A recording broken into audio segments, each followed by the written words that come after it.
Bienvenue chez Christian. Merci Jean-Sébastien. Mon invité aujourd'hui, mon invité permanent pour un certain temps, ça va être Jean-Sébastien. Je suis willing. T'es willing, c'est bon. Donc, Jean-Sébastien Jean-Sébastien et moi, on va discuter un peu de sujets financiers, parce que je pense que c'est un sujet de l'actualité présentement avec les nouvelles, puis les taux d'intérêt qui n'arrêtent pas d'augmenter, Ouais. les gens qui sont Pris à la gorge. de plus en plus endettés, disons, où l'utilisation de leurs finances, c'est pas toujours la meilleure. Donc, on va essayer de démystifier un peu différents sujets à travers les prochains épisodes. Donc, pour l'épisode celui-ci, on va commencer par l'hypothèque.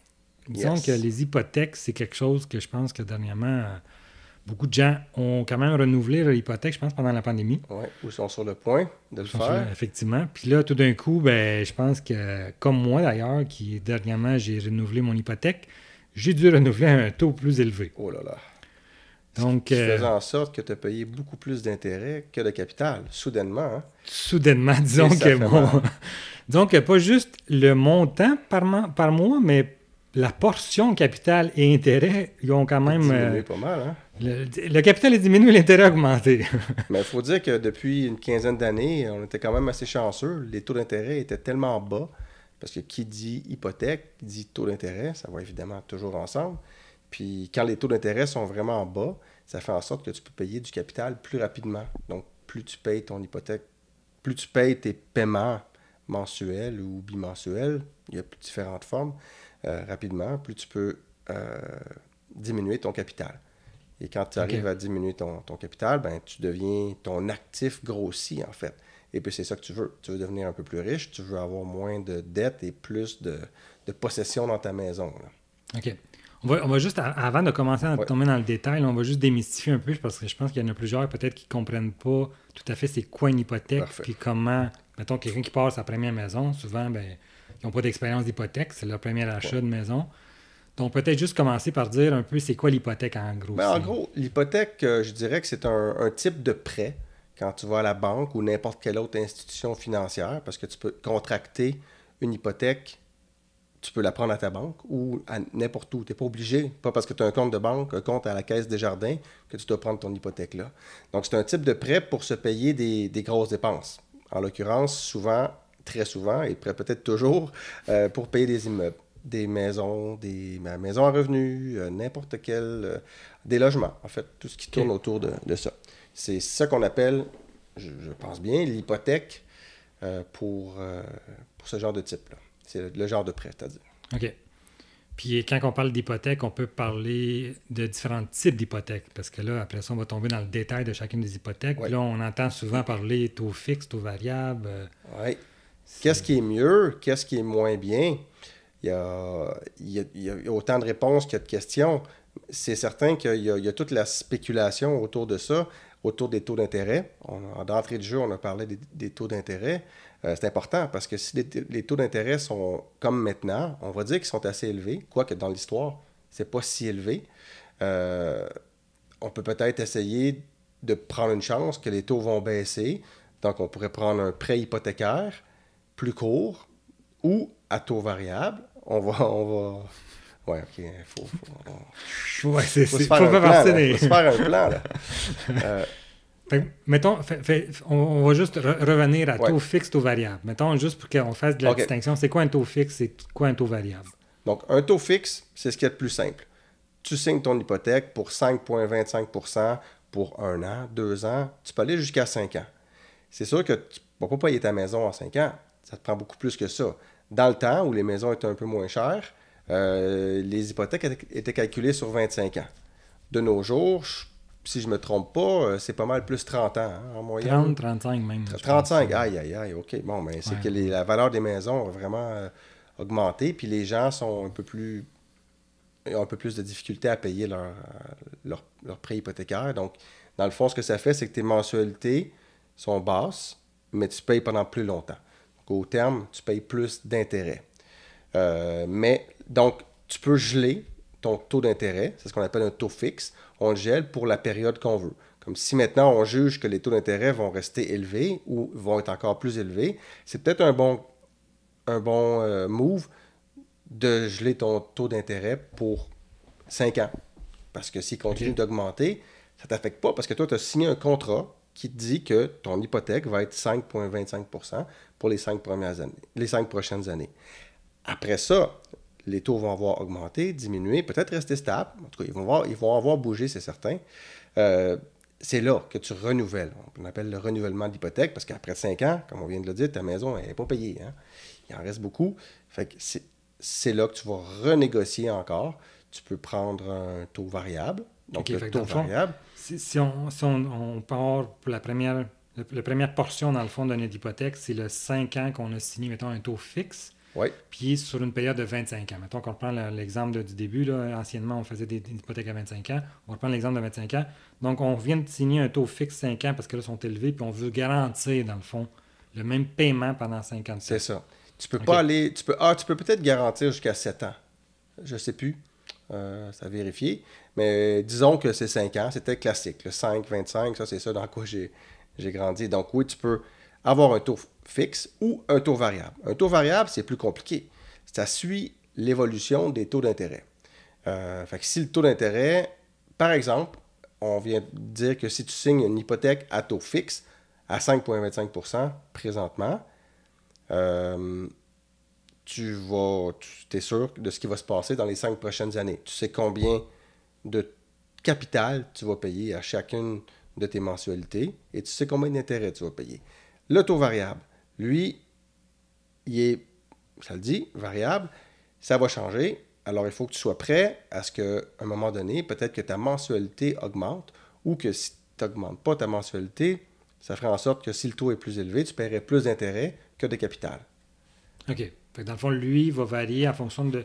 Le thème va rester le même. Mettons qu'on le signe un autre 5 ans, mais à taux variable, comparativement à tantôt, qu'on était en taux fixe. Et le taux variable, ça se peut que pendant ce temps-là, si le taux, par exemple, de base de la Banque du Canada augmente, comme en ce moment le fait, bien notre taux, notre paiement de capital va diminuer, mais le taux d'intérêt, dans le fond, la partie intérêt va augmenter. Exactement. On va se ramasser, dans le fond, à payer plus d'intérêt que de capital. Fait qu'on va, au bout de la ligne, le résultat, c'est qu'on prolonge notre période d'amortissement. Oui, on peut le voir comme ça. Mais le taux d'intérêt variable peut aussi être de façon positive. Donc, à la baisse, ce qui ferait en sorte que tu payes moins d'intérêt. Supposons que tu mets 1 500$ par mois pour ton hypothèque. Ben, si le taux d'intérêt diminue, ben, tu vas peut-être payer 50, 100, 150$ de moins par mois d'intérêt sur ton 1 500$ que tu payes. Donc, la différence va sur ton capital. Et plus ton capital augmente, ben, moins il te reste d'intérêt à payer. OK. Puis là, tantôt, j'ai introduit un peu la notion d'amortissement. Oui. Puis au niveau du 25 ans, peux-tu juste m'expliquer un peu c'est quoi, en gros, l'amortissement? En fait, si la maison vaut, disons, 400 000, puis que tu mets 50 000 en cash down, en mise de fonds, il reste donc 350 000 $ à payer. C'est là qu'on peut facilement se dire, OK, je ne paierai pas ça en 5 ans. C'est clair. Donc, avec les conseillers en hypothèque, ils établissent avec le budget que tu as, les perspectives d'emploi, plein de facteurs. Les banques, ils ne laissent rien au hasard. Fait que, ils vont établir le budget que tu as pour une mensualité, que ce soit fixe ou non. Et puis, tu vas pouvoir... pourquoi on disait ça? Pour le terme, dans le terme, oui. Et ils vont déterminer, selon eux, combien de temps ça va te prendre pour payer ta maison. Fait que, avec ce que je viens de donner comme information, il faudrait faire le calcul, mais avec 1 500$ de mensualité, ça peut te prendre peut-être une trentaine d'années à payer ta maison. Donc, imagine, 1 500$ pendant 12 fois par année, c'est 18 000$ fois 30 ans, ça fait beaucoup. 560 000. Puis ta maison, ton hypothèque est seulement de 350 000. Fait que tu vois, tu as payé 210 000, donc 560 000 moins 350 000, 210 000 juste en intérêt. Mais c'est ça que ça coûte pour acheter une maison. Tu peux toujours te débrouiller aussi, essayer de trouver de l'argent de ton côté, puis d'acheter une maison. Mais bon. L'important, c'est de payer la maison comptant au début. Si on ne veut pas avoir tout ça. Ça, c'est un bon point. Plus ta mise de fonds est élevée, donc tantôt, mon exemple, c'était 50 000$ de mise de fonds. sur une maison de 400 000, ben, si tu mets 100 000 $ au départ, il en reste 300 000 à payer. Sur le premier 100 000 ou le 50 000 que tu mets, il n'y en a pas d'intérêt. Tu l'as, tu le sors de tes poches. C'est sûr que là, il y a un jeu. Tu pourrais dire, OK, je le laisse à la banque, je fais plus d'intérêt dans mon compte pour pouvoir profiter de ma vie ou en tout cas essayer d'avoir un autre capital. Peu importe le plan, mais il y a vraiment plusieurs possibilités. On ne rentre pas dans ces détails-là. Mais bref, plus tu mets, quand on regarde juste l'hypothèque, là, plus ta mensualité, plus ta mise de fonds est élevée, moins tu en as à payer ensuite pour ton hypothèque. Et peut-être qu'à ce moment-là, imaginez l'exemple, on parlait des 30 ans, 25 ans, à 50 000, peut-être que la banque va dire il te reste 350 000 à payer, donc tu dois le payer sur 30 ans selon nous. Si tu mets 100 000, là, je pense que tu peux le payer sur 25 ans. Donc, c'est 5 ans de moins à payer des intérêts. C'est quand même intéressant, ça. Parce que des intérêts, il n'y a personne qui a envie de payer ça.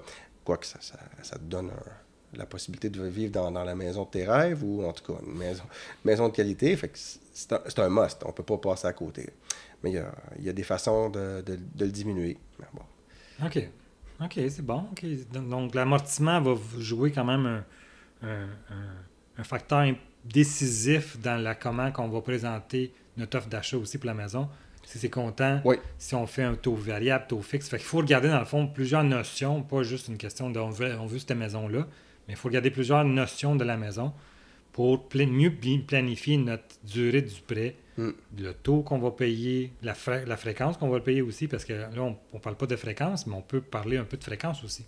Oui, c'est vrai. Parce que souvent, on parle de paiement mensuel, mais il y a plusieurs façons de payer une hypothèque. Il y a les deux classiques sont des paiements mensuels. Il y a 12 mois dans une année.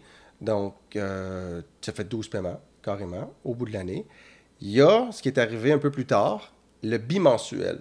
Donc, tu fais 2 paiements par mois. Non, par exemple, parce que, aux 2 semaines. Aux 2 semaines. Donc, il y a 52 semaines. Fait que ça te fait 26 paiements dans une année. Tu payes un peu plus rapidement. Donc, tu sors un peu plus d'argent de tes poches. Mais, le petit nanan qui vient avec ça, c'est que tu as moins d'intérêt à payer au bout parce que tu payes plus vite. Ça, c'est l'équation assez directe. Plus tu payes vite, plus tu vas payer ton capital et moins tu vas payer d'intérêt au total, au final. OK. Mais tout ça, ce que tu disais, c'est des calculs que chaque personne peut faire, mais c'est quand même assez complexe. Puis de toute façon, c'est plate à dire, mais peu importe ce qu'on calcule, la banque, ils vont repasser par-dessus, puis eux, ils vont te dire, voici ce qu'on pense, puis si t'es pas content, tu iras signer ailleurs. Dans le fond, c'est ça. Nous on peut bien planifier la façon qu'on pense que c'est notre meilleure option qu'on choisirait, mais c'est clair qu'en fonction aussi de la banque qu'on choisit, parce qu'elle aussi, d'une banque à l'autre, des fois, les plans de financement puis les taux varient. Ouais. Donc, plusieurs facteurs aussi. Les termes, des fois, il y en a qui ne vont pas faire nécessairement du taux à long terme, ou du moins, il y en a qui sont spécialisés dans certains types de produits d'hypothèque. Là. Donc, puis il y a des investisseurs aussi. Je sais, j'ai des amis qui ont investi. Ils ont pris des hypothèques avec des investisseurs, plutôt que des banques, mettons, bien connues, là, des grands noms. Fait que c'est-tu quelque chose qui se fait aussi, ou c'est quoi? Faut-tu aller dans l'investissement, mettons, ou comment qu'on peut voir ça? Quand on est un petit joueur, qu'on a une maison ou qu'on veut acheter, je sais pas moi, un duplex, je pense pas que le type de produit financier soit vraiment large. Les banques vont amener l'idée de l'hypothèque d'une certaine façon pour aller te chercher d'un côté marketing, mais au bout de la ligne, à mon avis, c'est pas mal ce qu'on vient de dire. Tu signes pour 1 an, 2 ans, 5 ans, avec un taux fixe ou un taux variable. Ensuite, au renouvellement, on verra où en sont rendus les taux d'intérêt. Et puis, tu re-signes encore, ou tu peux prendre un taux variable. Toutes les options sont toujours sur la table. OK. Fait que dans le fond, à chaque terme, on renégocie un peu les paramètres, dans le fond, de l'hypothèque. C'est ça. Fait que supposons que tu prends ton hypothèque pour 30 ans, puis tu prends des termes de 5 ans fixes, ben tu vas renégocier, négocier et renégocier 6 fois ton hypothèque au terme du 30 ans. Si on ne change rien. Si tu changes rien. Si on ne change rien. Ça, c'est un bon point, parce que supposons que, je sais pas, moi, pas que tu gagnes à la loterie, parce qu'il n'y a pas grand monde qui gagne à la loterie. Les chances sont plus minimes. Sont très, très faibles. Mais disons que, je sais pas, moi, tu trouves une nouvelle job, dans le contexte actuel, si trouver une nouvelle job plus payante, c'est quelque chose qui est arrivé à beaucoup de monde. Mais peut-être que tu peux essayer de payer plus vite ton hypothèque. Si tu as signé un contrat de 5 ans, là, tu as les mains un peu liées. Sauf que il y a toujours, dans chaque contrat, je pense bien, selon les banques, ça c'est ce que tu disais, ce qui est classique, c'est de voir les possibilités de faire des doubles paiements. Ça veut dire que si tu as choisi 12 mensualités par année, donc le plus conventionnel, 1500$ par mois, puis tu as un coût d'argent qui tombe du ciel, tu as un gros retour d'impôt, whatever, ça te tente de le mettre sur ton hypothèque pour diminuer tes intérêts que tu vas payer au final, ben tu peux. Ton contrat le permet. C'est ça, le contrat hypothécaire. Donc, tu pourrais te permettre de faire 12 doubles paiements. Donc, si tu fais 1500$ par mois, 12 fois par année, c'est 18 000$ par année. Si à chaque mois, tu te prévaux de ton droit de faire un double paiement, tu peux aller chercher, tu peux payer jusqu'à 36 000 dans une année. Fait qu'à ce moment-là, c'est sûr que ça te coûte très, très cher. Tu pourrais faire d'autres choses. Tu pourrais profiter de la vie avec cet argent-là. Tu pourrais le placer ailleurs. Tu pourrais faire n'importe quoi. Mais un choix qui est classique, logique, c'est de mettre sur ton hypothèque pour pouvoir arriver à payer ça plus rapidement. Dans le but de payer moins d'intérêt. C'est ça le seul but, évidemment. Là. OK. Puis le fait de payer doublement, mettons, comme tu dis, le paiement extra additionnel, est-ce que ce paiement-là s'en va aussi pour une partie intérêt et capital ou si c'est juste le capital ou comment ça... Quand on regarde la table disons, de dégression au début d'une hypothèque que tu prends sur 30 ans, bien, les premières années, ça fait mal au cœur de regarder ça parce que tu payes beaucoup, beaucoup, beaucoup d'intérêts puis presque rien en capital. Ça veut dire que si tu fais faillite, peut-être pas faillite, mais si tu as des problèmes financiers après 5 ans puis tu es obligé de vendre ta maison...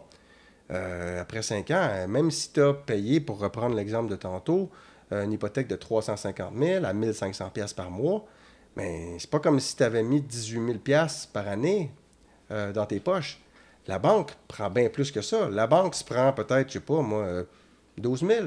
Toi, c'est juste 6 000 ton capital. Ça dépend du taux d'intérêt, tout se calcule. Ouais.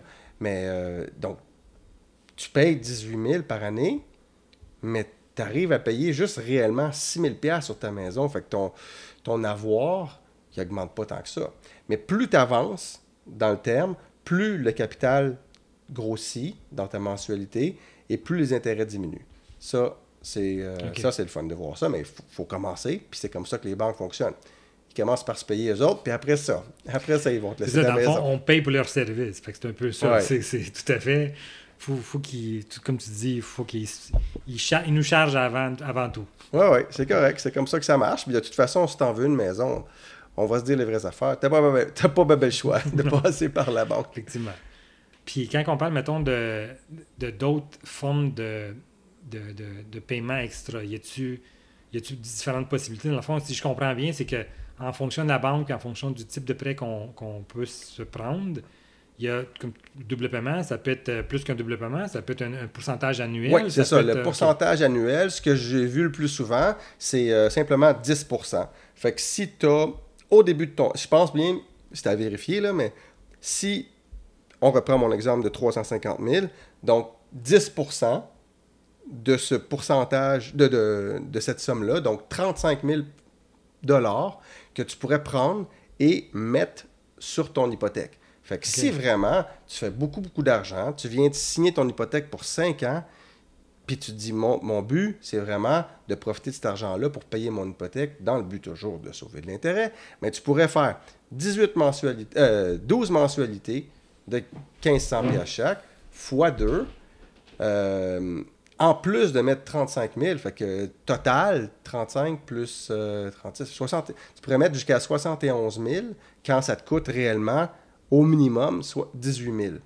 Je dis ça te coûte, là, c'est pas vraiment ça, mais c'est juste que tu mets de l'argent dans ta maison plus rapidement pour pouvoir la payer plus rapidement, tu te libérer de ton hypothèque, puis peut-être te sentir un peu plus libre beaucoup plus rapidement. Là. OK, fait que dans le fond, on vient jouer sur l'amortissement dans ce cas-là. En fait, l'amortissement, ou si on veut le vulgariser au plus simple, c'est que si tu payes plus vite, ben ça te prendra plus 30 ans, là. Si on prend l'exemple ultime que je viens de donner, ben, tu payes 71 000 $ sur ton hypothèque la première année, ben ça ne te prendra pas 30 ans à payer. Là. Ça va peut-être te réduire déjà, juste avec ça, de 3 ans, 3 ans et demi. Encore une fois, tout se calcule selon le taux d'intérêt puis plein de facteurs. OK. Puis j'ai des amis aussi qui m'ont parlé du... Tantôt, tu parlais du bimensuel qui était le 26 paiements, mais il y a aussi le bimensuel accéléré.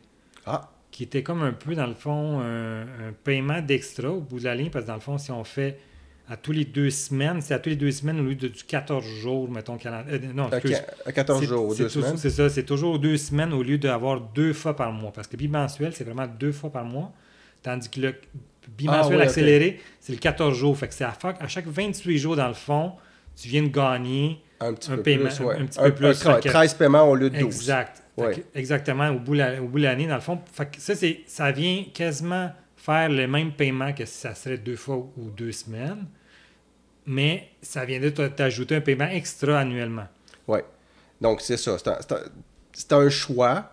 C'est sûr que plus tu fais de paiement, l'équation est simple. Plus tu mets d'argent au début, surtout, plus tu vas la payer vite, ta maison. Là. Okay. Il y a possibilité de faire ça plus rapidement quand tu décides que tu mets tes efforts là-dedans. Que ce soit 2 fois par mois, 1 fois par mois avec un double paiement, que ce soit 13 paiements dans l'année au lieu de 12. C'est tout. La formule. Là, exactement. Les banques, c'est ça qu'on disait un peu tantôt, c'est le marketing, c'est la façon que le conseiller de la banque, de l'institution financière, va t'amener l'idée. Si tu aimes ça, tu vas l'acheter, tu vas l'acheter l'idée, tu vas acheter le contrat. Mais c'est la même chose. Tu fais des paiements, puis tu vas avoir une maison au bout. Tu fais tes paiements plus vite, tu vas avoir ta maison au bout, mais plus rapidement. C'est juste ça. Puis moi, étant un gars de contrat, c'est clair que ma question, c'est important de bien lire le contrat. Fait que chacune des hypothèques, il faut comprendre nos limites. Justement, tantôt, tu parlais du 10% extra annuellement ou peu importe. Il y a des 15, il y a des 20%. Il y a différentes formes de paiement extra-additionnels. J'ai même eu des hypothèques parce que tu pouvais payer comptant annuellement et doubler, mettons, ou peu importe, ta fréquence de paiement aussi mensuelle que tu fais. Fait que dans le fond, c'est un double avantage que tu peux repayer 2 fois. C'est quasiment 3 fois plus vite, dans le fond, au niveau du terme, tout dépendant de la façon que le contrat a été mis. Donc, c'est important de bien lire le contrat, je trouve, de l'hypothèque, parce que d'une banque à l'autre, effectivement, ça varie énormément en fonction du produit, dans le fond, qu'on nous a vendu. Donc, pour moi, ça, c'est des détails qui, en fond, sont importants aussi quand on négocie, parce que d'une banque à l'autre, la fréquence, tout dépendant de ta capacité de payer, ça peut jouer aussi dans ton choix de quelle banque va me peut-être prendre l'hypothèque, avec qui je vais prendre mon hypothèque. Fait que c'est quand même des éléments importants, je pense. OK. Puis, je pense que tu peux signer une hypothèque, puis ensuite changer de banque. Ça se peut-tu, ça? OK. Là, on parlait tantôt du taux fixe, taux variable, taux vert. Taux ouvert, oui. Oui, mais j'avoue que je ne connais pas. OK. Ben moi, je peux en parler un peu. Dans le fond, un taux ouvert, ben c'est plutôt c'est un taux, dans le fond, c'est plutôt une hypothèque ouverte. C'est qu'on aurait le choix dans le sens de... On prend le terme, puis qu'à place de prendre un terme plus long, parce que c'est souvent ça, le taux ouvert, c'est qu'on va prendre des termes plus courts. Exemple, c'est 6 mois, 1 an, parce que tu penses peut-être vouloir même vendre. Exemple, que tu n'es pas certain, tu veux acheter ta maison, puis dans 6 mois, tu as un changement de situation familiale, puis tu dois déménager dans une autre province où ton travail nécessite un déménagement. Bien, le fait de prendre un taux vert, c'est que là, on ne gèle pas le taux pendant un plus long terme, on va geler pendant un plus petit terme. Mais à l'intérieur de ce terme-là, on n'a pas de pénalité dans l'éventualité où on voudrait mettre fin à l'hypothèque. Ou on vend notre maison, on reçoit une offre, mettons, de l'acheteur, puis on veut rembourser. Tandis que si on retourne au exemple de début qui était le taux fixe, dans l'éventualité où est-ce que, exemple, pour X raison, on perd notre emploi, puis on doit vendre la maison, bien là, automatiquement, on va devoir payer une pénalité. Parce que la banque va se protéger en disant, je te garantis un terme. Et là, on peut embarquer peut-être un peu dans la pénalité. Aïe. Ça, c'est immense. Ça, je suis pas sûr que... Mais je pense que les contrats... Hein, moi, les contrats. Toi, tu es un gars de contrat, mais tu es dans le moins de 1% des gens qui les lisent. Même moi, j'avoue que c'est pas vraiment moi qui s'est occupé de lire l'hypothèque. Pas sûr que ma copine, dans le temps, l'avait fait aussi. Mais en gros, ce qu'il faut savoir, c'est que Il y a des pénalités. Oui, c'est ça. Si tu ne respectes pas le contrat, il y a des pénalités et c'est vraiment élevé. Là. Vraiment. Dans le fond, le contrat, il va régler la capacité de paiement. Tu ne peux pas le payer trop vite. Tu peux le payer plus vite, mais dans les termes que la banque t'ont fixés. Tu peux... comme dans le cas du contrat ouvert, ça c'est vraiment, de la façon que tu l'expliques, c'est qu'on peut voir toutes les possibilités de payer une hypothèque, que ce soit la ralentir ou l'accélérer. Ben ça, c'est pas des trucs qu'on voyait avant. Là. Non, tout à fait. Puis c'est quand même des nouveaux produits financiers au niveau de l'hypothèque. Ouais. Mais c'est vraiment l'importance à retenir, c'est que c'est un court terme. Okay. Les termes, tu ne peux pas avoir un taux ouvert pour 5 ans, exemple, parce que c'est clair que rendu là, tu vas payer beaucoup trop cher d'intérêt, parce que le but d'avoir un taux ouvert, c'est que tu as un changement imminent qui arrive.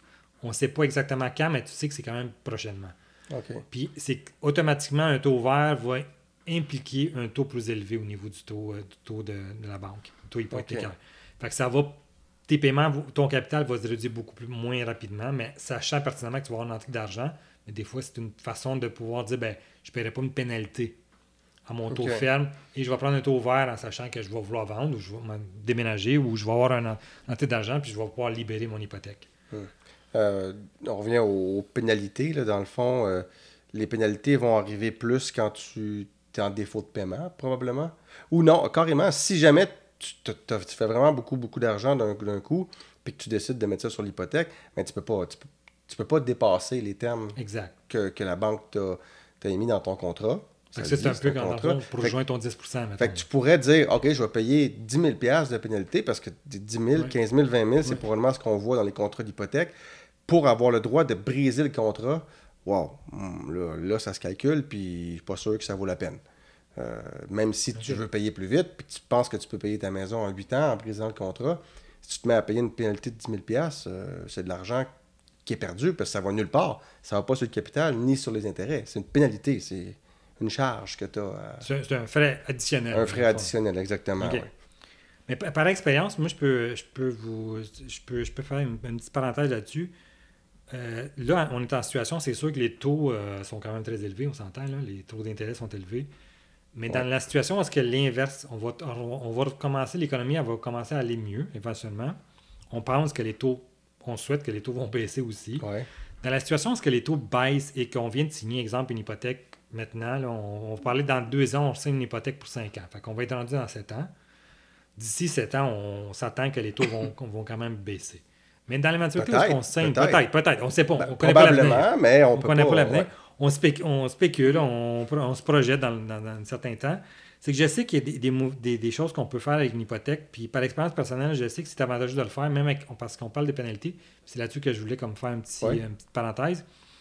C'est que par expérience personnelle, moi, dans le fond, j'ai déjà signé une hypothèque avec un taux fixe pendant 50 ans. Au bout d'1 an et demi, les taux commençaient à plonger. Dans le sens, les taux commençaient à baisser. Donc, exemple qu'on prend, un exemple d'aujourd'hui qui est concret, on parle d'une hypothèque à un 6 % mettons, d'intérêt. Oui. 50 ans, dans 1 an et demi, les taux sont rendus à 4 %. Bien, ça serait l'exercice à faire, tout dépendant, encore une fois, de la pénalité, parce que tout est inscrit dans nos contrats d'hypothèque, de calculer le pénalité, incluant le montant, dans le fond, de la balance de l'hypothèque qu'on va avoir à ce moment-là, versus le taux à reprendre d'une hypothèque de 4 %, comparativement à ce que si on regarderait pour le terme restant, parce que c'est important, le terme restant de 3 ans et demi, oui, c'est très important, avec le taux actuel qu'on avait signé à, mettons, 6 %. Parce que moi, par expérience, j'ai déjà fait ce calcul-là et j'ai économisé quand même à briser mon hypothèque, payer la pénalité et reprendre une nouvelle hypothèque avec un meilleur taux. OK, ça veut dire que les taux avaient vraiment plongé. Oui. Il y a cette possibilité-là, en payant la pénalité, comme tu viens de décrire, mais l'autre possibilité aussi, c'est de dire, je vais prendre un taux variable. Puis là, on a un exemple concret. Donc, ton taux, qui est à 6 % pour l'instant, le taux variable est toujours un petit peu plus haut que le meilleur taux fixe que tu peux avoir. Oui. Mais quand les taux d'intérêt baissent, parce que la Banque du Canada fait 8 révisions par année, si je ne me trompe pas, ben, tu as 8 chances dans l'année que le taux peut baisser. Fait que si la Banque du Canada baisse son taux, ta banque, si elle veut être concurrentielle, elle n'a pas le choix de baisser son taux. Fait que si elle le fait, ben toi, ton taux, il diminue. Fait que si tu veux continuer à payer 1500$ par mois, pour reprendre notre exemple du départ, ben, tu vas juste payer moins d'intérêt et plus de capital plus rapidement, avec une chance de payer ta maison plus rapidement au bout. Fait que le taux variable, c'est peut-être la réponse la plus simple pour éviter les pénalités. Mais ça va de l'autre côté. Si on spécule puis qu'on se dit, wow, ben là, les taux vont continuer d'augmenter, t'es peut-être mieux de le geler. Si tu penses ça, t'es mieux de le geler ton taux tout de suite. 2 ans, 5 ans, bon, c'est à voir. Ça, je suis pas sûr que la meilleure personne pour répondre, ce soit la personne qui fait le courtier hypothécaire, parce qu'il ne faut pas oublier que des banques, ben, une des très bonnes façons de faire de l'argent avec, pour prospérer, mais c'est en vendant des hypothèques. Fait qu'ils nous vendent un produit, il ne faut pas l'oublier, c'est pour notre bien, mais aussi c'est aussi pour leur bien eux. Fait que, est-ce qu'ils vont vraiment te proposer le meilleur deal pour toi? Ah, je sais pas. Idéalement, c'est avoir un ami qui travaille dans ce domaine-là pour avoir des meilleurs conseils qu'un banquier ou un conseiller à banque ou un conseiller hypothécaire. Oui, bien, il y a des conseillers hypothécaires, mais il y a aussi des courtiers. Un peu comme quand on magasine des assurances, c'est tellement compliqué, les assurances. Qui lit un contrat d'assurance? Pas moi. Ah non! Ben, pour les hypothèques, c'est pareil, c'est compliqué, un peu moins peut-être, mais il y a des courtiers qui sont là, comme par exemple Multiprêt. Multiprêt, oui, c'est lui. Multiprêt. Eux, ils peuvent réussir à t'avoir, je sais pas, peut-être 0,5% de moins en quelque part. Comment exactement? Je sais pas. Je veux pas le savoir, mais s'ils réussissent à nous avoir un meilleur taux, pourquoi pas? Fait que tu passes par un courtier, puis il va faire le travail pour toi. Fait que tu pourrais te retrouver, toi, tu as un compte à la Caisse populaire Desjardins, puis tu te retrouves avec une hypothèque à la Banque Royale, parce que le courtier, je sais pas, il y a des relations avec des gens à la Banque Royale, puis plus il amène de clients, plus il y a un bon deal. Fait que tu peux en profiter de cette façon-là. Fait que dans le fond, il y a comme une commission aussi. Oui, c'est sûr. Ben il peut appeler ça comme ça. Il travaille pas pour rien. Comme personne sur cette terre, il n'est pas bénévole, fait qu'il prend sa commission. Puis en plus de sa commission, toi, tu économises. Fait qu'il y a vraiment quelque chose qui se passe là, un gagnant-gagnant. À investiguer. Oui, c'est ça. Oui. OK. Fait que si on récapitule un peu, là, mettons, du début jusqu'à toutes les notions qu'on a parlé un peu, on a parlé du taux fixe, on a parlé du taux variable, on a parlé un peu de l'amortissement, la fréquence de paiement mensuelle, bimensuelle. On a parlé aussi de pénalité. Oui. On a parlé aussi de courtier immobilier, courtier hypothécaire. Courtier hypothécaire. Différentes banques, différents types de produits d'hypothèque. Y a-t-il d'autres choses qu'il faut... Il y a, dans les types d'hypothèques, ce que vous pouvez ajouter, c'est quand vous avez un projet, je sais pas, vos affaires vont bien, puis vous voulez agrandir votre maison, faire des rénovations, mais vous pouvez emprunter. Ce que les gens appellent dans le jargon réhypothéquer.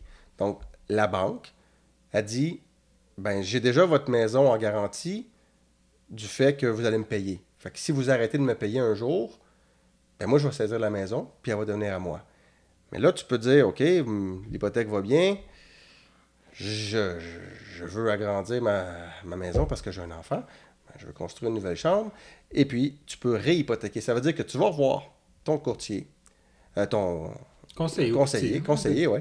Puis tu lui expliques ça, puis il dit, OK, parfait, on te fait confiance, on va peut-être augmenter le taux, peut-être pas, mais on va augmenter ton hypothèque. On va la remettre comme au début. Tu vas bénéficier de l'argent tout de suite. On va te faire un chèque. On va déposer ça dans ton compte. Puis avec cet argent-là, tu feras tes rénovations. Tu feras bien ce que tu veux. Mais tu continues de le payer. Donc, à ce moment-là, j'imagine que ça veut dire que tu brises ton contrat ou en tout cas, tu fais une nouvelle annexe. Là. Donc, une nouvelle tranche. Souvent, ils appellent ça une nouvelle tranche. Une nouvelle tranche? Ah, OK. Le jargon, je n'étais pas certain. Là, mais bref, l'idée, c'est que tu augmentes ton montant emprunté, tu le justifies par un projet, tu convaincs ta banque embarque, il te libère l'argent, puis au lieu de prendre un autre prêt, parce que tu pourrais prendre, je sais pas moi, disons que c'est pour acheter une auto. Un prêt personnel, mettons. Un prêt personnel, prêt auto, c'est juste que l'hypothèque, traditionnellement, c'est des prêts qui sont moins dangereux pour les banques. OK. Parce que, comme je l'ai dit tantôt, si tu arrêtes de payer, eux autres, ils vont saisir ta maison. Puis ta maison, elle vaut toujours un peu plus cher. C'est rare dans l'histoire que les maisons ont perdu des valeurs. Là.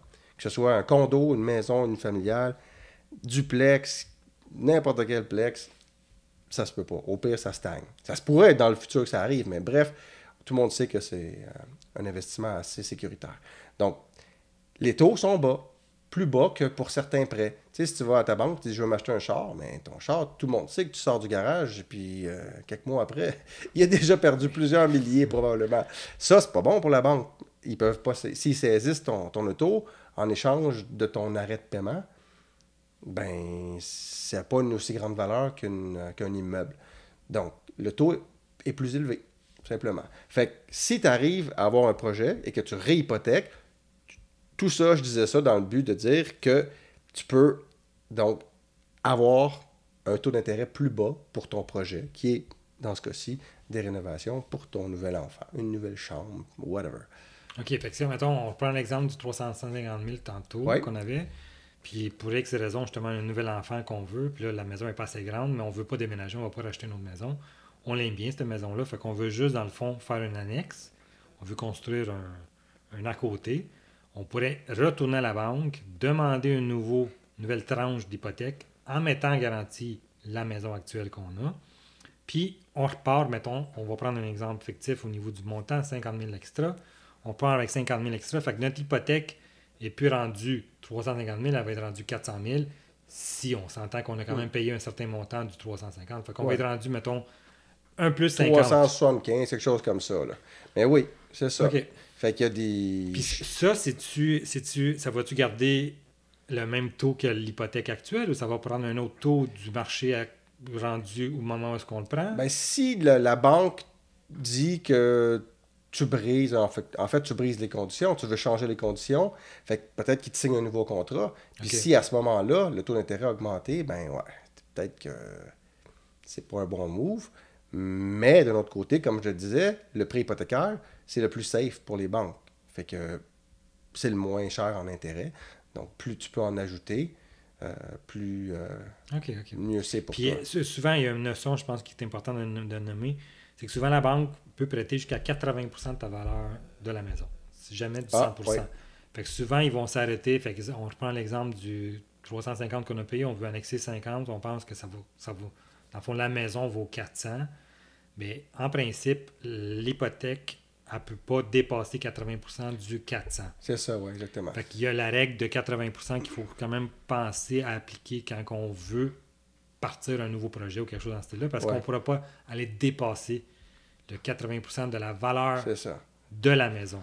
Tout ça dans le but, il faut toujours penser négatif, là, c'est-à-dire que la banque, elle veut se protéger, puis c'est les pourcentages qui obligent pour que eux, ça soit encore satisfaisant pour eux, dans le pire des scénarios, dans lequel où tu arrêtes de payer, puis ben là, ils sont obligés de saisir de la maison. OK. Puis moi, par expérience aussi, parce que j'ai beaucoup d'expérience dans ce domaine-là, j'ai déjà fait aussi des tranches. Donc, tu fais une deuxième tranche d'hypothèque et effectivement, ça peut, dans le fond, tu peux avoir un taux différent. Tu n'es pas obligé de briser, dans le fond, ton hypothèque initiale. Tu peux avoir une deuxième tranche d'hypothèque. Et c'est vraiment une deuxième tranche d'hypothèque et non pas un professionnel ou une marge de crédit. Parce qu'il y a aussi marge hypothécaire. Oui, c'est ça, marge hypothécaire. On y arrivait. Là. On y arrivait. C'est pour ça que, dans le fond, j'apporte ce point-là. C'est qu'effectivement, ça peut devenir une deuxième tranche et ça ne vient pas nécessairement jouer sur la marge hypothécaire. Qui est un autre produit qu'on peut utiliser notre maison en garantie. C'est ça. Puis quand tu utilises ta maison en garantie, donc le prêt que tu contractes est à taux d'intérêt plus bas. Parce que si, encore une fois, tu arrives et tu te dis, moi, je veux m'acheter un char, je veux juste prendre l'argent ou aller en voyage, tu sais. Et la banque dit, ben OK, c'est bien beau, mais qu'est-ce que j'ai en échange si jamais tu disparais puis tu ne payes plus? À part te poursuivre, si tu fais faillite, il n'y a rien qu'ils peuvent faire, mais ils n'ont rien à saisir. Fait que oui, encore une fois, ils réaugmentent ta marge hypothécaire dans des conditions qui sont assez strictes, j'imagine. Là. Fait que... Okay. Tu peux emprunter à taux plus bas.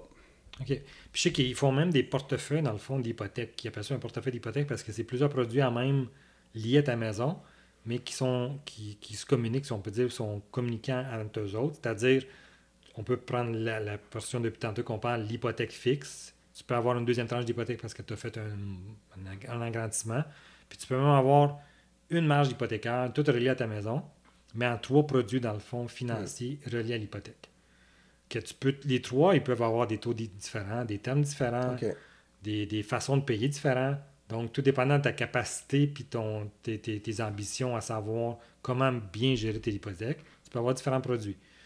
Certainement qu'à chaque fois qu'il est relié à l'hypothèque, dans le fond, au taux, puis la maison est en garantie, c'est clair qu'au niveau des taux, c'est quand même beaucoup plus avantageux que prendre un prêt personnel ou prendre un prêt auto ou prendre un prêt autre, mettons. Parce qu'il y a plusieurs produits financiers qui existent auprès de la banque qu'on peut prendre.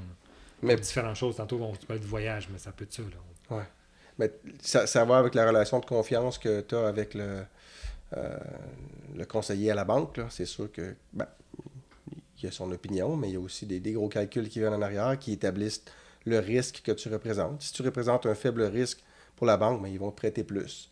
Mais tous les produits que tu as nommés, que ce soit une marge ou que ce soit n'importe quoi d'autre relié à l'hypothèque, le principe reste le même. Plus tu payes vite, moins tu vas payer d'intérêt et plus ton contrat final, tu vas voir la fin arriver plus vite. OK. Fait que l'élément à retenir, puis à appliquer, puis essayer de faire, c'est payer plus davantage pour pas payer trop d'intérêt. Puis un jour, dans une autre capsule, on parlera de qu'est-ce qu'on peut faire avec l'argent, parce que tu peux mettre l'argent sur ton hypothèque. À ce moment-ci, ça vaut la peine, parce que c'est, disons, 6%. 6% d'intérêt que tu payes, mais si tu le payes plus vite, tu sauves 6% d'intérêt. Si tu arrives à trouver un placement qui te donne 10%, peut-être que c'est mieux de te dire « OK, je vais placer mon argent, je vais faire 10% d'intérêt, je vais payer tranquillement mon hypothèque, je fais 4% de plus, là. » Ainsi de suite. C'est un autre game, mais c'est quelque chose qui se fait aussi, c'est certain. OK. OK, fait que dans le fond, on pourrait aborder éventuellement d'autres sujets, mettons, en lien avec un peu d'investissement. Ah ben oui, parce qu'une maison, c'est un type d'investissement. Okay. On finance ça avec une hypothèque, mais des investissements, tu peux mettre de l'argent dans un dépôt à terme, tu peux acheter des actions, tu peux mettre de l'argent dans un REER pour ta retraite, dans un REE pour ta fille, tu peux acheter une maison. Tout ça, c'est des types d'investissements qui se payent d'une différente façon, mais ils donnent des rendements. Puis une maison, ben ça ne donne pas un taux d'intérêt, même quand elle est payée, mais ça prend de la valeur. Tu l'achètes en 2000, elle vaut 200 000. En 2020, elle vaut 350 000. En 2040, peut-être 500, c'est ça? Peut-être. C'est sûr que là, si tu veux te racheter une autre maison, tu n'es pas plus avancé parce que les autres maisons aussi valent cher. Mais quand même, tu regardes ça, wow, 2000, 200 000, 2040, 600 000, OK. 400 000, c'est pas pire, ça. C'est un pas pire placement. Il y en a des meilleurs, par exemple. Il y en a beaucoup des meilleurs, mais ils sont risqués. Si la bourse s'effondre, une maison, comme on le disait tantôt, c'est pas risqué. Ça va toujours être là. À moins que, je sais pas, moi, l'inondation ou qu'elle soit guerre. Oui, mais c'est bon. Ça, c'est toutes les maisons qui vont... Oui, mais il faut quand même considérer ça. Mais je pense qu'aux yeux d'une banque et de n'importe qui, surtout en considérant qu'on a besoin d'un endroit pour se loger, l'investissement de base, c'est la maison. Puis moi, je suis du type économe. Fait que ce que j'ai fait, même quand les taux d'intérêt étaient super bas, fait que mon exemple, c'est que moi, en 2006, j'ai acheté une maison à 5,2% d'intérêt. La maison était 288 000. Si je me souviens bien, on a peut-être mis, disons, 38 000 en mise de fonds. Il restait donc 250 000 $ à payer. C'est quand même beaucoup. Mais ma situation s'est bien déroulée. Même chose pour ma copine. On s'est dit, Caroline, OK, on fait le choix de ne pas augmenter notre niveau de vie. On fait le choix de ne pas essayer d'aller chercher des placements à la bourse ou n'importe où. On va payer notre maison. Fait qu'à chaque fois qu'on augmentait, on faisait un double paiement ou qu'on prenait le 10% de la valeur du contrat à chaque année, parce qu'on l'a fait souvent, on a fini par payer la maison en 8 ans. Fait qu'on a eu un terme de 5 ans à 5,2%. Puis pendant ces 5 ans-là, les taux d'intérêt ont vraiment diminué. Souvenez-vous, là, en 2006, là, c'est passé là, super bas, là, surtout à cause de l'événement 2007-2008. Aux États-Unis. Le crash immobilier. Oui, exactement. Ça a lieu avec l'immobilier. Ça, c'est compliqué à expliquer, mais ça a quand même un lien avec les hypothèques. Donc, après ça, on s'est dit, on serait nono de payer de prendre un autre prêt de 5 ans si on pense qu'on peut le payer plus rapidement. Fait qu'on a demandé à la banque d'avoir le taux variable à partir de l'année numéro 6. OK. Puis si je me souviens bien, le courtier, ils ont dit, ben non, faites pas ça. Ils ont tout fait pour nous décourager. Ils ont dit, ben non, regardez, les taux sont historiquement bas. Ça va baisser. Ça va augmenter, c'est sûr. J'ai dit, bon, on va prendre la chance. Hey, ça a pris 15 ans avant que ça augmente. Fait que, tu sais... Oui, c'est ça, dans le fond. On voit un peu la tendance qui c'est ça. Qui prône pour leur maison. Là, c'est là que, tu sais, si j'avais pas réalisé que les banques sont là aussi pour leur portefeuille à eux, fait, ouais. ben là, j'avais l'exemple parfait. Là. Ils voulaient pas, là. Ils voulaient vraiment pas qu'on signe. Ils nous décourageaient. Puis on a dit, bon, tant pis, nous, c'est ce qu'on fait. Puis on l'a payé en 8 ans, puis on était bien contents. On aurait pu faire plus d'argent, puis valoir plus maintenant, en se disant, on va faire des placements à la bourse, puis ça... Mais il y a un risque associé à ça, puis moi, c'était pas un risque que j'avais envie de subir, parce que j'étais à mon compte, puis j'avais une situation financière bonne, mais qui pouvait devenir précaire assez rapidement. Fait que je suis allé pour l'investissement sûr, donc ma maison, c'est où est-ce que je vis. Dans le pire des cas, j'ai une maison payée. Pas pire, ça. Qui prend de la valeur à chaque année. Moi, je le voyais comme ça. Là. OK. Fait que dans le fond, le conseiller, on s'entend que tu as fait un bon point, une belle notion de prendre le temps de quand même analyser la situation qu'il nous propose, le produit qu'il nous suggère, parce qu'effectivement, il travaille pour lui. Ouais. Il travaille pour la banque. Donc, ils ont toujours un intérêt financier derrière tout ça. Donc, c'est important de bien quand même prendre les notions, prendre les paramètres, prendre tous les détails, puis analyser quand même à tête réfléchie un peu le produit qui nous suggère. Parce qu'effectivement, comme tu dis, des fois, on s'entend, des fois, on a des amis, on a des gens dans notre entourage qui peuvent des fois nous donner des conseils en fonction de l'expérience personnelle, puis en fonction des fois d'expérience professionnelle aussi, tout dépendant c'est qui. Ça peut être pas nécessairement le conseiller de cette banque-là qui directement, il va vouloir privilégier un peu ses activités à la banque. Là. Les premières questions à demander à l'entourage, c'est assez simple. C'est toi, c'est combien ton taux d'intérêt? Magasiner, dans le fond. C'est ça. En magasinant, tu t'informes de ce qui se fait dans ton entourage. C'est sûr que des fois, c'est difficile à côté parce que les taux d'intérêt, depuis 2 ans, ils augmentent rapidement. Fait que tu ne peux pas te comparer à quelqu'un qui a signé il y a 1 an. Tout à fait. Mais ça donne quand même une idée de ce qui se fait, puis ce qui s'en vient. Fait que tout le monde peut spéculer. Puis en quelque part, c'est un jeu aussi. Là. Il y a vraiment plein de paramètres à tenir compte. C'est compliqué, il faut aimer ça. Là. Mais on peut prendre la solution facile, prendre ce que les banques nous offrent. Puis je suis pas mal certain que 80-90% des gens même prennent ça. Puis bon, il n'y a pas d'autre option parce que dans la société dans laquelle on vit, les gens ont souvent privilégié d'augmenter leurs dépenses, leur qualité de vie immédiate au détriment de payer sa maison ou des choses qui sont plus safe. Là. OK. Parce que c'est plate, payer une maison. C'est vraiment plate. C'est la même maison. Tu fais juste la payer. Ah, maudit. Tu as moins d'argent dans tes poches parce que tu finis par faire des plus grandes mensualités. Mais, au bout de la ligne, tu payes moins d'intérêt. Puis ça reste ça. Ça va être dans tes poches. Puis même, il y a si on peut des fois amplifier un peu les projections d'une maison, mettons, sur un terme de 25 ans ou 30 ans. Moi, j'ai déjà calculé, puis je sais que, exemple, prendre une maison à 300 000, la mettre sur 25 ans, sur 35 ans. On va le terme qui se faisait auparavant, que maintenant, je pense que ça recommence à le faire. Si on prend un exemple de 300 000 sur 35 ans, en calcul, au bout des 35 ans, si je faisais juste renouveler mon hypothèque à tous les 5 années, j'allais payer la maison 3 fois la valeur de la maison du 300 000. Fait que j'allais payer 900 quelques mille. Puis en 25 ans, c'était 700 quelques mille. C'est deux fois et demi, ouais, c'est ça. Hey, juste ça, c'est d'intérêt. Fait que c'est énorme. Fait que la période, elle vient jouer un grand facteur décisif, mettons, dans la capacité. Fait que c'est sûr que c'est une question de capacité de payer. Mais c'est important de quand même faire l'exercice d'essayer de rétrécir le terme parce que ça vient beaucoup réduire les frais d'intérêt qu'on va payer. Oui. Mais les deux, on pense en économe. Mais tu sais, l'autre façon de penser, c'est de dire, OK, moi, je vais garder mes mensualités le plus bas possible pour pouvoir faire des voyages, m'acheter un bateau, n'importe quel bien de consommation luxueux, que tu aies plus de capacité de les payer. Moi, dans mon exemple que j'ai donné pour moi-même, je savais déjà que je voulais pas. J'ai jamais été attiré vers les grandes dépenses à court terme qui sont souvent je vais dire de l'argent perdu, là, mais moi, je considère ça comme ça. Des dépenses du moment. Des dépenses du moment qui font que je suis vraiment heureux pour un mois. Après ça, bon, OK, la nature humaine est comme ça, là, on s'habitue à ce qu'on a, puis finalement, ouais, je l'aurais-tu fait vraiment, avoir su que je serais tanné après 2 mois?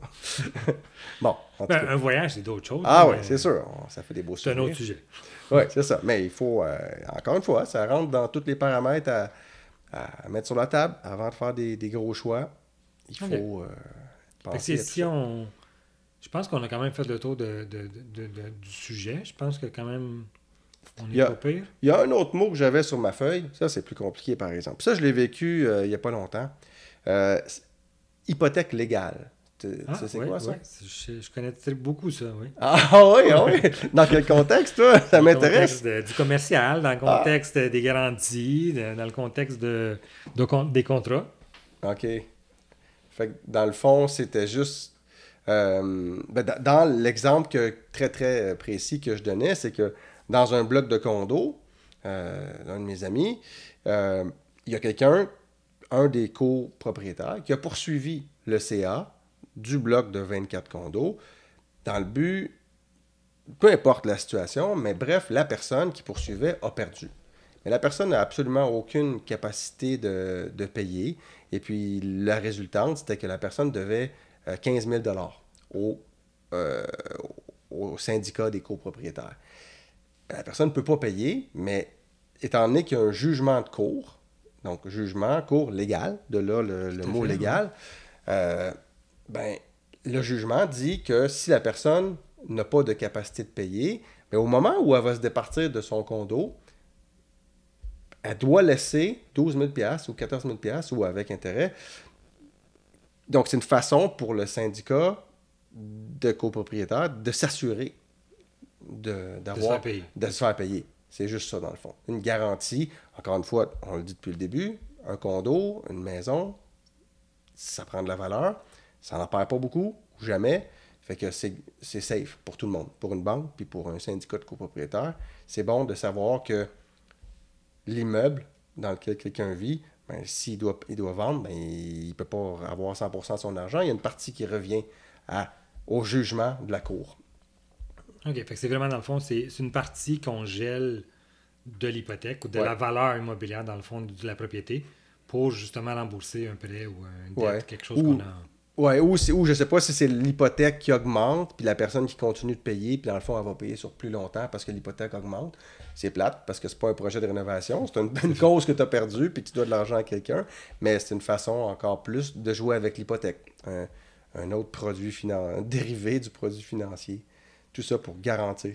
Puis on a mis un point qu'il y a peut-être plusieurs que les premiers acheteurs souvent font face avec ça.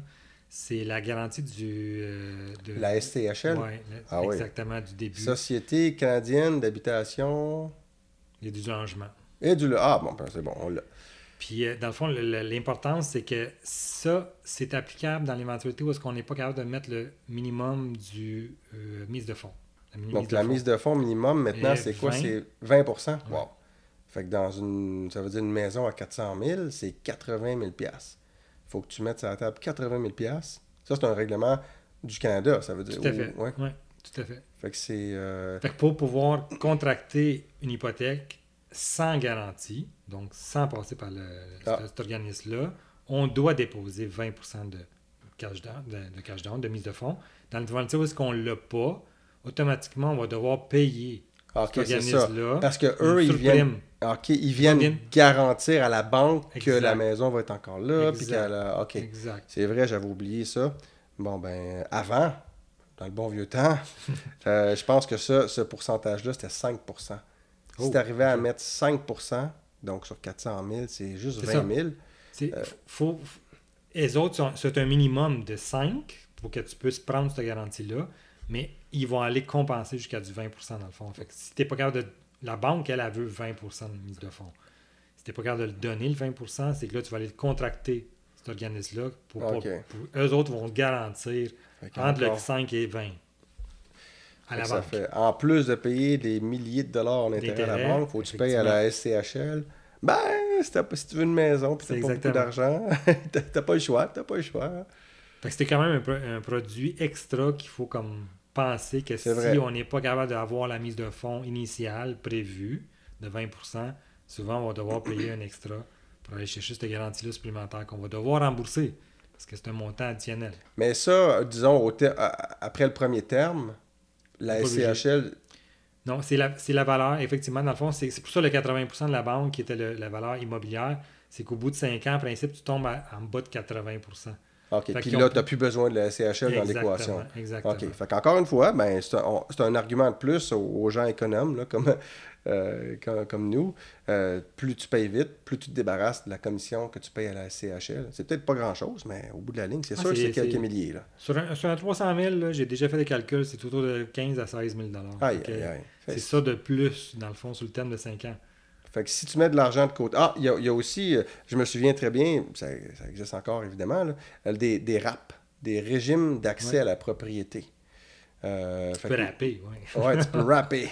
J'avais, je sais pas combien, je me souviens plus trop, peut-être juste 20 ou 25 000 $ à l'époque, mais j'ai pris ça. Donc ça, c'était mon REER, prévu pour ma retraite.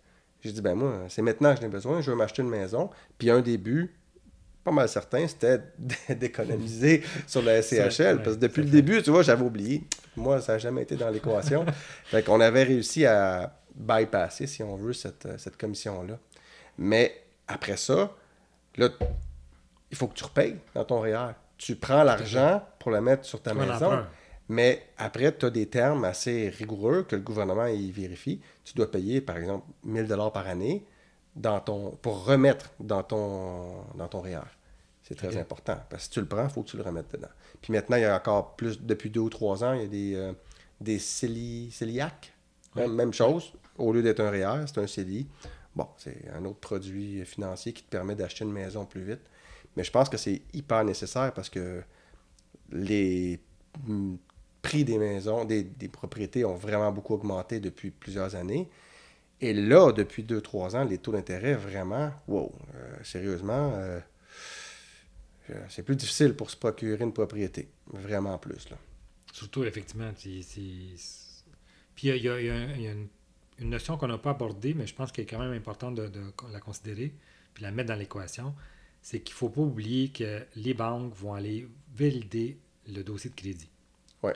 Fait qu'avant même d'aller commencer à magasiner une maison ou se faire des plans pour acheter une maison, il faut être conscient que notre dossier de crédit va être validé par la banque pour aller chercher un prêt. Fait que les prêts et les taux vont quand même avoir une certaine fluctuation en fonction du dossier crédit. Je pense que oui. Ouais. Plus tu es à risque, plus les intérêts vont être élevés. Plus le taux, effectivement, il risque d'être élevé aussi. Allez, le taux va être élevé. Ouais. Tout à fait, oui. Fait que tu parlais de dossier de crédit. Qui va checker ça, son dossier de crédit? Honnêtement, moi, je sais pas. C'est quoi ma cote? Je pense que le meilleur, c'est AAA, AAA-. Je sais pas trop. C'est une échelle de 300 à 900. Ah, OK. Il y a 2 organismes au Canada qui gèrent ça, c'est Equifax et TransUnion. OK. Fait que ces 2 organismes-là, c'est eux autres, dans le fond, qui font la collecte de ta façon de payer auprès des différentes institutions, qui collectent un peu les données en fonction de comment tu payes. Fait qu'en fonction de comment tu payes, les institutions vont donner une projection de toi, de ta façon d'être bon payeur ou mauvais payeur, à ces 2 organismes-là qui font une comptabilité de tous tes prêts ouverts. Donc, c'est tout ce que tu as comme produits financiers, carte de crédit, prêt personnel, prêt automobile, hypothèque, cellulaire. Souvent, les gens n'oublient pas, mais le plus important, un des plus importants, c'est tout à fait une dette parce que c'est un contrat. Donc, le cellulaire, c'est un des fois qu'on a tendance à mettre de côté, mais c'est un élément qu'il ne faut pas mettre de côté pour le paiement parce que ça vient affecter directement la cote de crédit. La cote de crédit, OK. Puis évidemment, plus tu as de prêts, plus tu es à risque. Fait que plus même si tu payes super bien partout, si tu as plus d'obligations, ben ta cote est moins élevée, j'imagine. Là. Tout à fait. Elle est moins élevée, puis il y a la question aussi du risque, parce qu'effectivement, c'est toujours un ratio de risque payeur, dans le fond. Fait qu'ils vont faire un chiffre, dans le fond, entre 300 et 900. OK. Puis, selon le chiffre, c'est là que, dans le fond, les offres au niveau de l'hypothèque puis les taux vont arriver. Okay. Les banques qui vont donner exemple pour prendre quelqu'un qui paye quand même bien régulièrement ses comptes, puis à terme, va aller chercher entre 700 et 800, mettons, au niveau de la cote. OK. Je donne des chiffres fictifs, il n'y a rien de statique. Mais, juste prendre l'exemple, mettons 700-800, ben, vous allez avoir des offres, je ne sais pas moi, 5%, mettons, au niveau des banques pour l'hypothèque. Puis quelqu'un qui va être hyper bon payeur parce qu'il y a quasiment... Il est à quasiment 900 hein, ou 800. il y a 850, mettons 870. Ben lui, il va aller chercher peut-être un taux de 4,3, 4,4, 4,5 versus un 5 que les autres on va avoir. Ah, OK. Puis les gens qui vont aller une cote plus basse, mettons 3, 400, 500, ben ils vont aller chercher peut-être 6-7% d'intérêt. Un peu plus, hein? Fait que ça vient aussi jouer un peu sur la capacité de payer. Fait que effectivement, c'est ça clair. vient affecter. Fait que c'est important de prendre la notion du dossier de crédit. Aussi, qu'est-ce qui est important à savoir, c'est que c'est gratuit d'aller consulter. Ils sont obligés, Equifax et TransUnion, de nous donner cette information-là à notre sujet. Donc, vous avez juste à compléter, je pense, un formulaire en ligne ou un formulaire à la maison que vous pouvez envoyer par la poste. Vous allez recevoir votre cote, puis c'est important de la considérer dans la planification de vos achats ou vos prêts que vous allez contracter. Puis est-ce que une institution financière peut te donner ces infos? Parce que si ils contractent un prêt, par exemple, d'hypothèque, qui est le sujet du jour, avec toi, c'est sûr qu'eux vont aller vérifier ta cote. Ouais, est-ce qu'eux peuvent te le donner ou... Peuvent te donner. Je ne dirais pas que c'est nécessairement la meilleure source parce que ça ne vient pas directement de la source. Fait que des fois, ça peut être... Okay. Il peut avoir une façon de te la présenter qui n'est peut-être pas nécessairement la vraie. Okay. Parce que tous ces créanciers-là, ils ont un système connexe, dans le fond, pour consulter les dossiers de crédit à ces deux entreprises-là, qui Equifax et TransUnion. Et des fois, la façon d'afficher n'est pas toujours la même que nous autres, on a en tant que client. Fait que c'est important d'aller vous-même la consulter pour savoir quand même, parce que c'est mieux de savoir vous-même où est-ce que votre situation que plutôt de se fier sur quelqu'un qui peut l'interpréter différemment ou à son avantage. Puis penses-tu que, supposons qu'à chaque fois que tu contractes quelque chose avec un cellulaire, pour ton prêt auto, pour ton hypothèque, on va assumer que chaque entreprise fait ses recherches puis qu'ils vont vérifier ta cote. Si ta cote est vérifiée, je ne sais pas moi, 10 fois par année, j'exagère, là, est-ce que ça peut l'affecter, tu penses? D'aller consulter, ça dépend comment. Si c'est pour consulter, pour faire une demande de crédit parce qu'on veut avoir un produit financier, là, elle va être affectée. On est consulté ou est-ce que c'est juste une consultation pour savoir où est-ce qu'on est rendu ou juste l'information, absolument, et pas toi, mais si c'est quelqu'un d'autre qui la demande sur toi, tout à fait. Il assume peut-être que c'est parce que tu veux un prêt. Si c'est en lien avec une demande que tu as faite, c'est clairement qu'elle va être affectée. Oui, effectivement, il y a un pointage qui va être réduit ou déduit de ton pointage maximum en lien avec la demande que tu as faite. Plus qu'on fait des demandes de crédit pour différents produits financiers, plus que notre cote de crédit a diminué. OK. Intéressant.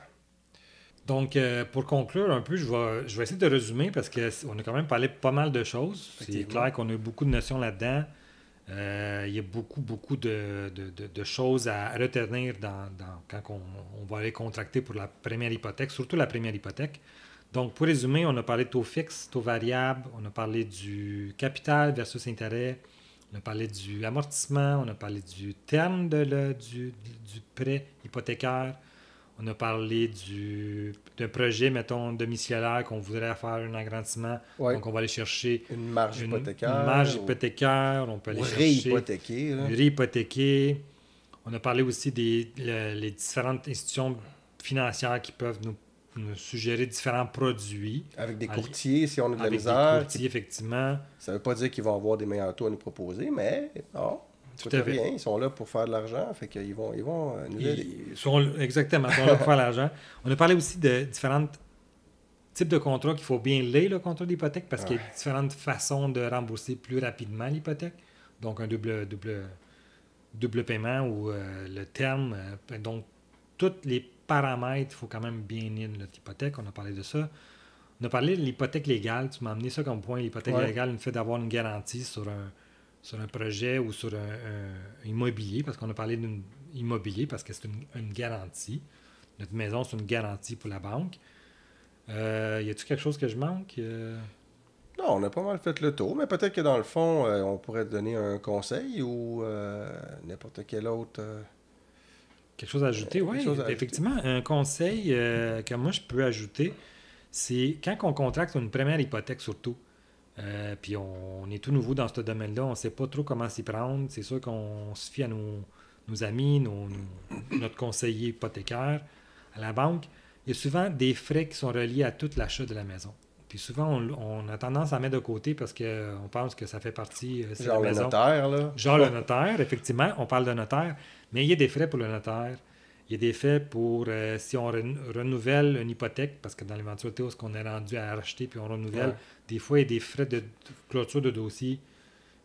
On termine à payer notre hypothèque, puis il peut y avoir des frais de clôture de l'hypothèque. Ah, donc... c'est vrai. Si tu achètes une autre maison, ça brise le contrat, quelque part. Là. Tout à fait. Ça se négocie avec l'institution financière, mais ça brise le contrat, fait que tu es sujet à des pénalités. Donc, des frais additionnels. Il faut être conscient qu'il peut y avoir des frais additionnels dans la transaction de l'achat d'une maison. Donc, pas juste l'hypothèque en soi, donc pas juste le paiement mensuel, mais plutôt considérer un peu les frais variables qui peuvent être attachés à cet achat-là. On parlait tantôt de la garantie du SCHL. Donc, effectivement, c'est des frais additionnels qui viennent s'ajouter à l'hypothèque. Donc, c'est des notions qu'il faut comprendre. Puis, souvent, dans la mise de fonds aussi, on a parlé de la mise de fonds. Bien, dans la mise de fonds, il faut planifier donc un petit montant pour payer tous ces frais-là. Surtout les frais de notaire, parce qu'effectivement, le notaire n'est pas gratuit. Ah non. Puis, un conseil que je peux ajouter, c'est que dans l'éventualité où est-ce qu'on pense négocier, puis on veut négocier notre hypothèque avec différentes banques et institutions, les frais de notaire, souvent, ça peut être un élément de négociation qu'on peut inclure dans la transaction. Même des fois, on se le fait payer ou se faire offrir par la banque. Parce que la banque a ses notaires aussi. Donc, des fois, ça se peut qu'ils nous offrent à nous payer les frais. Parce qu'à chaque fois si on est pour refinancer, on va devoir repasser au notaire parce qu'on vient changer la valeur immobilière de notre maison. Donc, à chaque fois qu'on repasse, puis on renégocie, puis on refait une évaluation, il faut repasser au notaire. Si on fait juste changer notre terme, on n'a pas besoin de passer au notaire. Fait que le fait de repasser au notaire, mais c'est des frais additionnels parce qu'encore une fois, tu disais tantôt, il n'est pas gratuit. Ils ne travaillent pas gratuitement. Ils nous manqueront jamais. Hein? Dès qu'ils ont une chance de faire ils plus d'intérêt. Ils nous envoient une petite facture à la fin. Donc, ces frais-là, il faut les considérer et il faut les planifier. Bon, je pense que là, on a vraiment fait le tour. On a vraiment fait le tour. Si vous avez des questions, vous pouvez nous les partager. Effectivement. Laissez-nous vos commentaires. Laissez-nous vos suggestions. Si vous avez des sujets qui vous tiennent plus à cœur et que vous voulez plus entendre sur quelque chose de plus spécifique. On est quand même 2 personnes d'expérience. Fait que on peut amener notre point de vue personnel et professionnel aussi dans certains cas. Donc, on vous laisse là-dessus, puis au plaisir de vous voir pour la prochaine.